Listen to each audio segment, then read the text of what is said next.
Cancer Rising's February 2021 is big on financial literacy or embarking on a new financial journey, and especially around investing or even your energy if it's not financial. It's a big month of up-leveling those you're connected to so you can up-level your abundance. If you're excited to dive into what this February holds for you, make sure that you like, subscribe, and hit that notification bell so that you are always up to date with what the stars have in store for you. This video is brought to you by my very own Modern Magic membership community. So in this community of astrology enthusiasts and like-minded cosmic individuals, it starts out at just $7.77 a month to gain exclusive content, early access to content, and cool perks, discounts, and knowing about cool things, gifts coming your way for this membership community. So if you want to join the Discord of a growing several hundred of us that are coming together in astrology enthusiast world, make sure that you check out the membership community down below. They're the ones who get first dibs on my consultations, and so far there have been none left because they take them all up before the general public. So if you want to get those opportunities, check that out below. Hi, I'm Maren. I am a professional astrologer, author, and entrepreneur. I combine ancient Hellenistic and modern psychological astrology techniques to provide grounded guidance.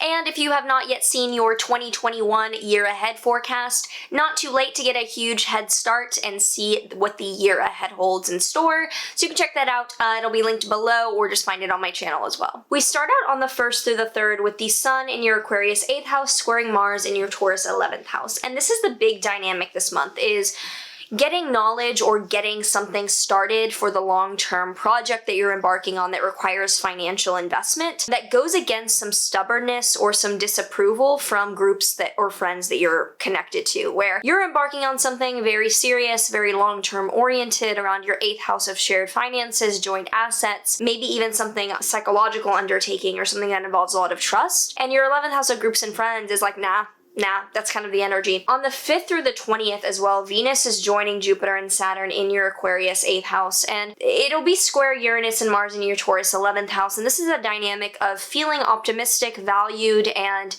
very committed to the long-term undertaking that you are undergoing financially. Like, you see that there's a reason that you're investing in such a way. There's a reason that you're learning about these things, even though it might not be your forte. And it's going against some volatile or some openly disapproving energy from groups and friends, that there's some sort of connection that is like misbehaving in response to you. And the whole month, Saturn in your Aquarius 8th house is squaring Uranus in your Taurus 11th house. So this year-long aspect will be very prominent this month around committing to the challenge of your 8th house of shared finances, as there's some volatile or erratic behavior on the part of groups and friends. On the 8th, there's a Sun-Mercury conjunction in your Aquarius 8th house, some illuminating information that comes to light around receiving recognition or clarity around your 8th house of shared resources. And then on the 11th, there is a new moon in your Aquarius 8th house. So like huge new beginning. There's so much Aquarius energy for your 8th house this month, which is this architecting or plotting out your financial journey. Maybe you are formulating your portfolio, getting educated about how you need to invest your time or your money. I think it's less relevant, but if you had someone who died recently, this could be a huge month of response to that, not in terms of emotional necessarily, but in terms of like the dealing with what happens when someone dies. But otherwise, it's like the dealing with what happens when you decide to invest. So that kind of transaction or transportation in that way. On the 13th, there's a Mercury-Venus conjunction in your Aquarius 8th house, which is receiving good information, good news around shared finances in your life, which is overall cute. We like to see that. Getting nice, welcoming, secure information that is illuminating. And then on the 27th, there is a Virgo full moon in your 3rd house of siblings, communication, short-term travel, media, information. There's some kind of release of a writing project or something with your siblings, or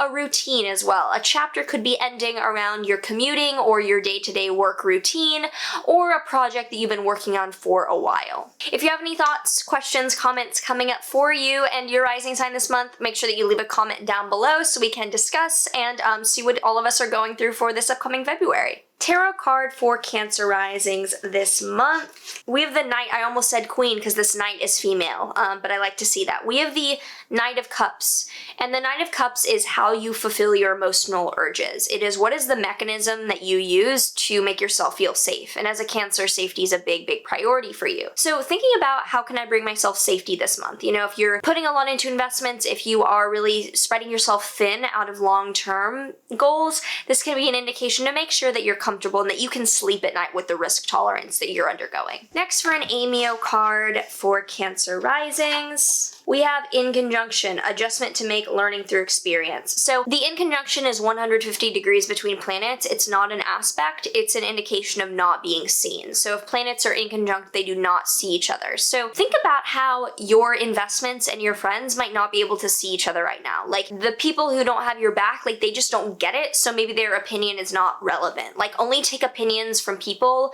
or only take advice from people whose opinions are from a place that like you want to get to. Like don't take financial advice from someone who is struggling and is not in like good debt. Who's like just not, like take financial advice from the people that you admire and that you aspire to be with. If you enjoyed this and you would like to dive deeper with us here at the Modern Magic community, make sure that you check out our info down below, as well as my courses and offerings. I have my Rise Into Yourself starter course as a key to your life based on your rising sign available. So if you want to get in on that, everything's below. Otherwise, make sure to like, subscribe, hit that notification bell so you are always aware of when I post new videos every single week. Leave any comments, questions, anything you want to share, and I will see you in the next one. Yeah.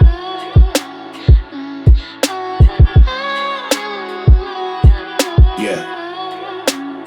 You must be blinded by the lights. We came to shine here. Watch it look daytime in the night.